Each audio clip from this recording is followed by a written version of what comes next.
Everyone remembers Rudolph and Frosty. But what about the Rankin/Bass cartoons that didn't stick around? Behind the glittering holiday specials were dozens of experiments that were bold, bizarre, and sometimes downright brilliant. Yet they vanished from memory. Forgotten pilots, strange TV movies, and Saturday morning oddities that never became classics. Why did some of Rankin/Bass's most creative projects slip through the cracks? Stick around, because the answer lies in some of the strangest cartoons you've probably never seen. The King Kong Show, 1966. What if the most famous monster in cinema became a Saturday morning hero? That's exactly what Rankin/Bass tried with the King Kong Show. Forget the terrifying giant who climbed the Empire State Building. This Kong was reimagined as a gentle protector. Partnering with Japan's Toei Animation, Rankin/Bass created one of the first East-West collaborations in television. Here, Kong befriended the Bond family, battling robots, villains, and other oversized creatures. Kids loved seeing Kong as a guardian instead of a menace, and the show introduced Japanese anime influences into American living rooms before most people even knew what anime was. But critics weren't impressed. They called the plots repetitive, the animation stiff, and compared it unfavorably to Hanna-Barbera's flashier output. Despite this, the series quietly influenced pop culture. Toho Studios borrowed ideas for their live-action film King Kong Escapes, and later versions of Kong leaned toward sympathy rather than horror. So why did it disappear? Limited syndication, poor preservation, and the overshadowing success of Rudolph meant Kong's cartoon career never stuck. Today, surviving clips feel like a strange alternate universe where the king of monsters was also the king of Saturday mornings. The Smokey Bear Show, 1969. Only you can prevent forest fires. By 1969, Smokey Bear was already America's favorite mascot, thanks to posters and PSAs. Rankin/Bass decided to turn him into a full cartoon series. Partnering with the U.S. Forest Service, they launched the Smokey Bear Show, hoping to blend fun and environmental lessons. Each episode followed Smokey and his woodland friends as they taught kids about protecting nature. They battled careless campers, greedy loggers, and the occasional cartoon villain threatening the forest. On paper, it sounded perfect. In practice? The show felt more like a 30-minute public service announcement than an adventure. Children wanted laughs and hijinks. Instead, they got lectures about campfires and littering. Critics said the pacing was slow, and compared to Scooby-Doo or the Jetsons, Smokey seemed stiff. The series lasted just 2 years before vanishing from the schedule. Still, its legacy is fascinating. It was one of the first attempts to use Saturday morning cartoons for environmental education, decades before green media became trendy. While Smokey's message never faded, his animated show is a buried relic. Clips that survive today remind us that Rankin/Bass wasn't afraid to take risks, even if kids weren't buying it. The Reluctant Dragon and Mr. Toad Show, 1970. What happens when you mash together two classic British tales that don't really belong together?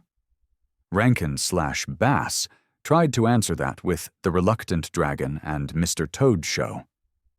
They combined Kenneth Grahame's The Wind in the Willows with his gentle story of a poetry-loving dragon hoping to charm kids with literary elegance. Visually, the series looked like a storybook come alive. Soft colors, calm pacing, and whimsical charm filled each episode. The dragon was quirky and friendly, not fearsome. Mr. Toad and his riverbank pals added eccentric British humor. On paper, it had class. On screen, it fell flat. Kids who were used to Scooby-Doo mysteries or slapstick antics thought the show was too slow. The humor was dry, the pacing sluggish, and critics compared it unfavorably to Disney's earlier versions of the same stories. It lasted just 1 season before disappearing. Today, it feels like a curiosity, a reminder that Rankin/Bass sometimes aimed higher than Saturday morning audiences were ready for. The reluctant dragon was too kind for his time slot, and Mr. Toad's chaos wasn't enough to keep it afloat. The Tom Foolery Show, 1970. Imagine a Saturday morning cartoon built entirely on nonsense poetry. That's what Rankin/Bass tried with the Tom Foolery Show, based on the works of Edward Lear. Instead of a storyline, it was a surreal variety show filled with limericks, riddles, and absurdist sketches. It was colorful, bizarre, and often hilarious for adults who appreciated wordplay. For kids? Not so much. Children tuned in for goofy adventures, not rhymes about pelicans and owls. Ratings tanked. The show lasted only one season before being shelved. Yet, behind the scenes, animators loved it. It gave them space to experiment with strange visuals and break away from formula. Looking back, it feels like a prototype for cult comedy shows like Monty Python or Pee-wee's Playhouse. Forgotten by the mainstream, it's now remembered as Rankin/Bass's boldest attempt at surrealism. Too weird to survive in its time, but oddly ahead of the curve. Watching the fragments today, you realize this wasn't a flop. It was an experiment waiting for the world to catch up. The Jackson 5, 1971. What do you get when you mix Motown with Saturday mornings? The answer: the Jackson 5 cartoon. At the height of the Jacksons' fame, Rankin Bass brought Michael, Jermaine, Tito, Marlon, and Jackie into animated form.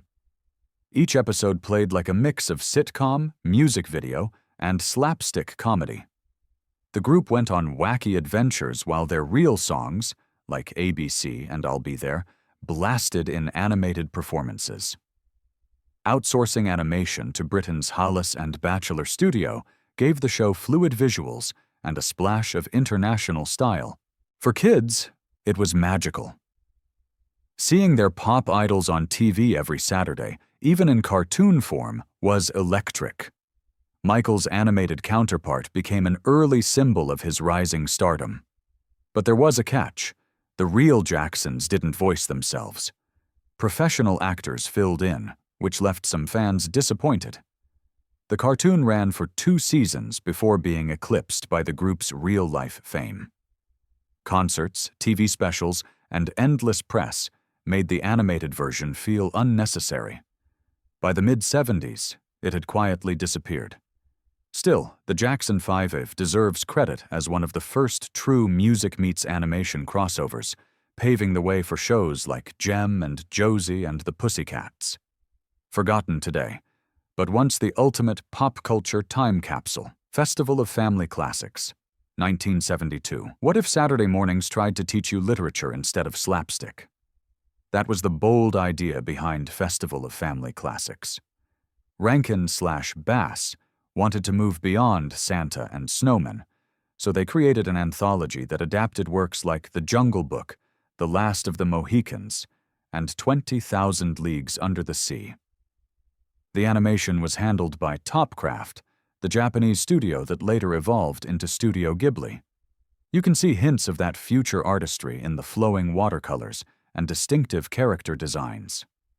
Each episode promised kids a whirlwind tour through world literature, condensed into a half-hour. But here's the problem. When you shrink epic novels into 30 minutes, a lot gets lost. The stories felt rushed, the characters flat, and the magic faded. While adults applauded the idea, kids thought it was boring compared to the zany antics of Scooby-Doo or the cool action of superhero shows. The series only lasted a single season, quickly fading from reruns. Today, it feels like an educational experiment that arrived too early. Still, for animation fans, it's a fascinating relic, an attempt to bring literature to life on TV before the concept of edutainment really existed. Kid Power, 1972. What if a Saturday morning cartoon reflected real-world diversity? That's exactly what Rankin/Bass tried with Kid Power. Based on Maury Turner's comic strip Wee Pals, It was the first nationally syndicated strip to feature an integrated cast of kids. The show turned that groundbreaking idea into a cartoon about children forming their own Kid Power Club to solve community problems. Each episode highlighted teamwork, respect, and inclusivity, values that television rarely showed at the time. For the early 70s, this was quietly revolutionary. But noble intentions don't always equal entertainment. Kids wanted mysteries, monsters, or slapstick. Instead, they got lectures wrapped in cheerful animation.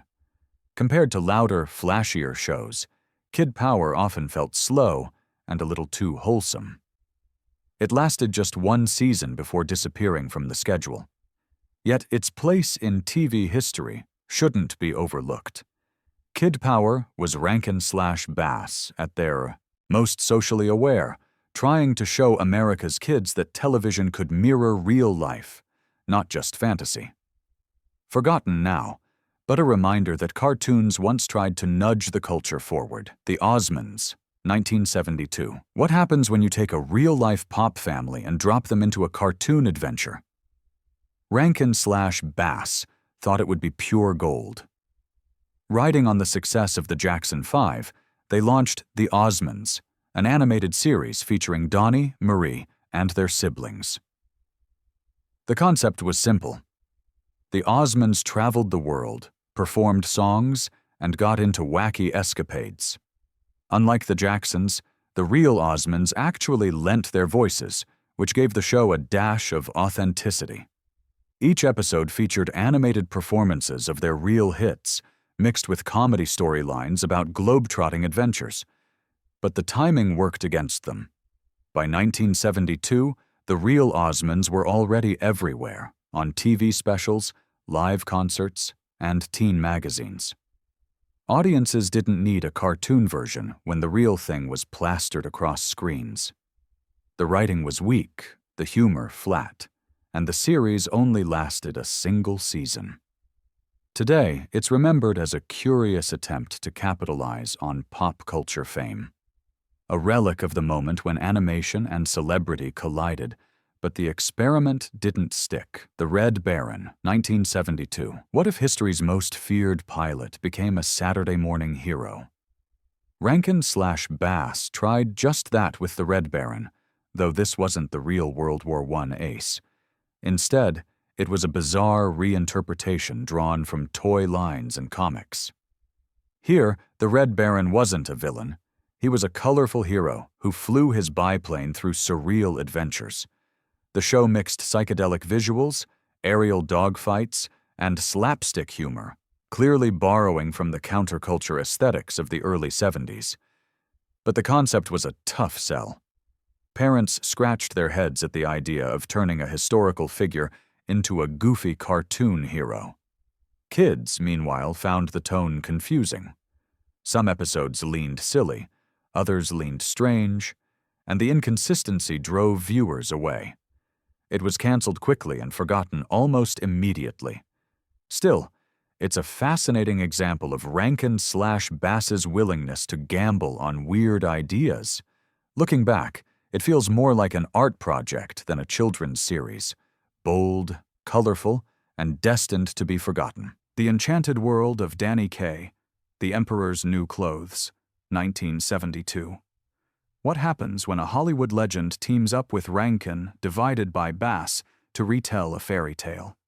In 1972, CBS aired The Enchanted World of Danny Kaye, The Emperor's New Clothes, a musical TV special blending live-action introductions with Rankin divided by Bass animation. Danny Kaye, one of the era's biggest entertainers, hosted the program and lent his voice to the central role. The story followed Hans Christian Andersen's classic tale about vanity, pride, and the foolishness of power. But Rankin divided by Bass gave it their signature style: colorful designs, quirky supporting characters, and catchy original songs. Despite Kaye's star power, the special didn't make a lasting impact. Viewers who tuned in expected a light comedy showcase for Kaye, but instead got a half-cartoon morality play. It aired only once, and never became part of the studio's annual rerun cycle, leaving it forgotten almost instantly.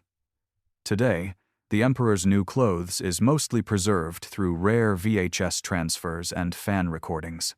It stands as an example of Rankin divided by Bass, trying to branch into prestige productions with big names attached. Charming in its way, but proof that even with a Hollywood icon at the helm, not every fairy tale got to live happily ever after. Mad, Mad, Mad Monsters, 1972. What if Dracula, Frankenstein, and the Mummy all crashed the same wedding? That was the setup for Mad, Mad, Mad Monsters, a forgotten Rankin Foncher base Halloween special that served as a companion piece to their cult hit Mad Monster Party. This TV movie took the same Monster Mash idea, but leaned harder into slapstick. Count Dracula announces he's getting married, so every famous creature gets an invite, from the Invisible Man to the werewolf. What follows is pure chaos, with brawling monsters, goofy gags, and cartoony mayhem. Produced in traditional cel-animation instead of stop-motion, it lacked the quirky charm of Mad Monster Party.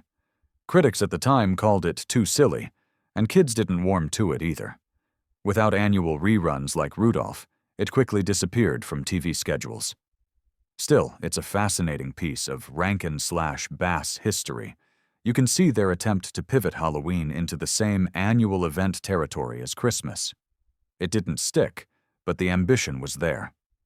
Today, it survives in scattered VHS transfers and fan uploads, a forgotten reminder that Rankin/Bass tried to make monsters just as magical as snowmen. The Coneheads, 1977. What if Saturday Night Live's weirdest aliens became Saturday morning cartoons?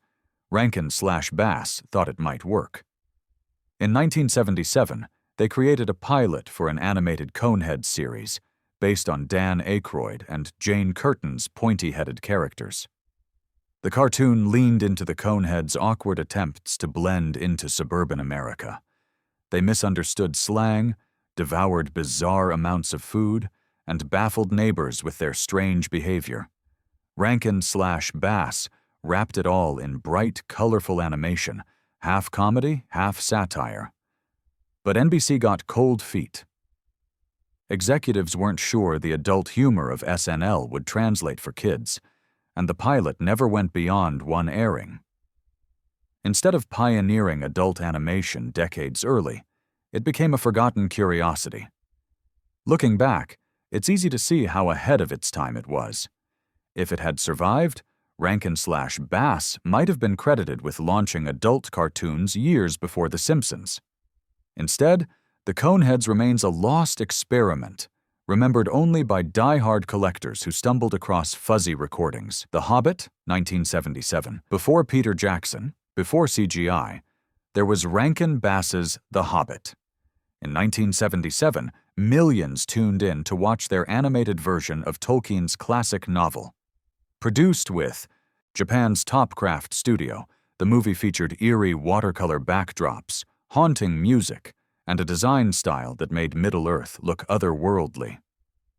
In just 77 minutes, the story raced from Bilbo's meeting with Gandalf to his battle with Smaug, and the epic clash of the 5 armies. While it captured some iconic moments, Bilbo's riddle game with Gollum stands out. Many fans felt it rushed through the book. Critics were split. Some praised its artistry, while others found it clunky and shallow. And once Jackson's big-budget trilogy arrived decades later, Rankin/Bass's version seemed almost quaint by comparison. Legal disputes also tied up its distribution, limiting re-releases. Today, it's often forgotten, but for many children of the 70s, this was their very first introduction to Tolkien's world. Watching it now feels like a haunting time capsule, a strange bridge between American TV storytelling and Japanese artistry. The Last Dinosaur, 1977. What if Rudolph's creators made a grim, pulp-style dinosaur thriller? That's exactly what Rankin/Bass did with The Last Dinosaur. Co-produced with Japan's Tsuburaya Productions, famous for Ultraman, This TV movie shocked audiences with its darker tone. The story followed Maston Thrust Jr., a wealthy explorer who funds a mission into a volcanic crater. Inside, the team discovers a prehistoric world untouched by time, and a massive Tyrannosaurus Rex waiting for them. Unlike the studio's cheerful Christmas fare, this was violent, moody, and unsettling. Using a mix of live-action actors and suitmation dinosaur effects, it looked closer to a kaiju film than a holiday special. Kids expecting another Rudolph-style adventure were stunned. Critics couldn't decide if it was meant for children or adults. The movie aired once on ABC and then mostly vanished, living on only in the memories of those who stumbled across it. Today, it's a cult item for fans of strange 70s sci-fi. Proof that Rankin/Bass wasn't afraid to go dark, even if it meant leaving their audience behind. The Bermuda Depths, 1978. A love story, a giant turtle, and a haunting mystery, all in one TV movie. The Bermuda Depths might be the strangest Rankin/Bass production ever. Released in 1978, it blended live action with animated sequences and told a dreamy, tragic tale that felt more like folklore than television. The plot followed a young man who returns home to Bermuda and encounters a mysterious woman from his past. She seems tied to a supernatural giant sea turtle that lurks in the depths. The movie mixed romance, oceanic fantasy, and eerie atmosphere in ways that confused most viewers.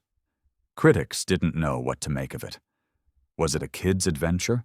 A gothic love story? A monster movie?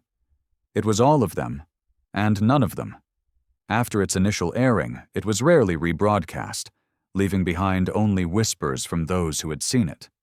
Today, it's remembered as a cult oddity, dreamlike, haunting, and impossible to categorize. Watching it feels like slipping into a fever dream where Rankin/Bass traded holiday cheer for pure, surreal mystery. The Ivory Ape, 1980. What if King Kong had a distant cousin wandering around in the Caribbean? That was basically the pitch behind The Ivory Ape, a forgotten TV movie from Rankin/Bass.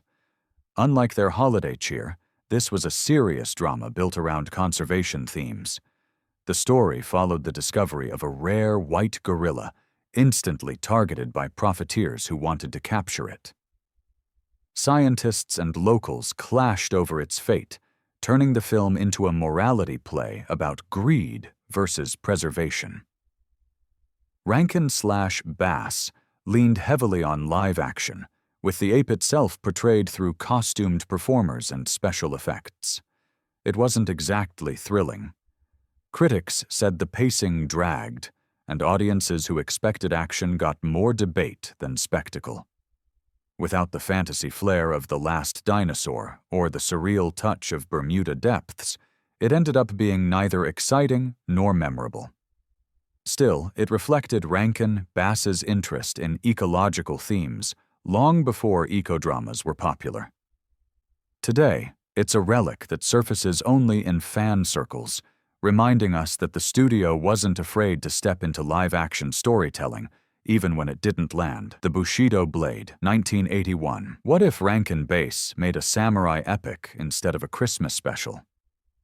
That's what happened with The Bushido Blade, a film that barely anyone remembers today. Filmed in Japan with live-action actors, it was part historical adventure, part martial arts drama. The movie told the story of a stolen sword, a symbol of Japanese honor, and the desperate quest to retrieve it. Featuring international actors alongside Japanese stars, it attempted to blend East and West storytelling in ways Rankin/Bass had already explored in animation. But the execution was uneven. Western audiences weren't sure what to make of it, and the film slipped past most viewers entirely. With little promotion and no replay value on TV, it faded almost immediately. Today, it stands as one of the strangest Rankin/Bass experiments, a live-action samurai story buried under the weight of holiday specials. Rare clips and VHS copies float around online, offering a glimpse at a forgotten project that feels completely unlike anything else in their catalog. The Return of the King, 1980. What if the creators of Rudolph also wrapped up Tolkien's epic saga before Peter Jackson ever touched it? That's exactly what Rankin Divided by Bass attempted with The Return of the King in 1980. It was positioned as a follow-up to their 1977 Hobbit TV movie, but this time they jumped straight to the final chapter of the trilogy. The story condensed Frodo and Sam's journey to Mount Doom, Aragorn's battle to claim the throne, and the defeat of Sauron, all in a brisk 97 minutes. Once again, animated by Japan's Topcraft Studio, the film featured the same watercolor-style backdrops and surreal creature designs that gave their earlier Hobbit an eerie charm. The music, including the ballad Where There's a Whip, There's a Way, added a quirky, unforgettable flavor. But fans were divided. Tolkien purists criticized the heavy cuts and narrative leaps since The Two Towers was skipped entirely. Critics complained that the pacing felt uneven, and younger viewers found it confusing without context. It didn't get the same widespread replay as The Hobbit and quickly faded from TV rotations.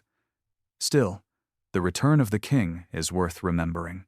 For a generation, it was their first visual introduction to Middle-earth's climactic battle, long before Jackson's sweeping films redefined the franchise. Today, it survives mostly as a cult oddity, an animated finale that dared to close the book on Tolkien in a way only Rankin Divided by Bass could. The Life and Adventures of Santa Claus, 1985. What if Santa's origin story was told like a mythic epic? Rankin/Bass tried exactly that with The Life and Adventures of Santa Claus, adapting L. Frank Baum's novel into one of their most ambitious specials. Instead of the jolly North Pole resident, this Santa began as an orphan raised by immortals in an enchanted forest. The story followed his growth into a gift giver, his battles against dark creatures, and even the Council of Immortals deciding his fate. The tone was closer to Tolkien than tinsel. The stop-motion animation was breathtaking, more elaborate than Rudolph or Frosty. But the mood was too solemn for most kids. With themes of mortality, sacrifice, and destiny, it felt more like a fantasy saga than a holiday cartoon. Networks rarely reran it, and without annual broadcasts, it slipped into obscurity.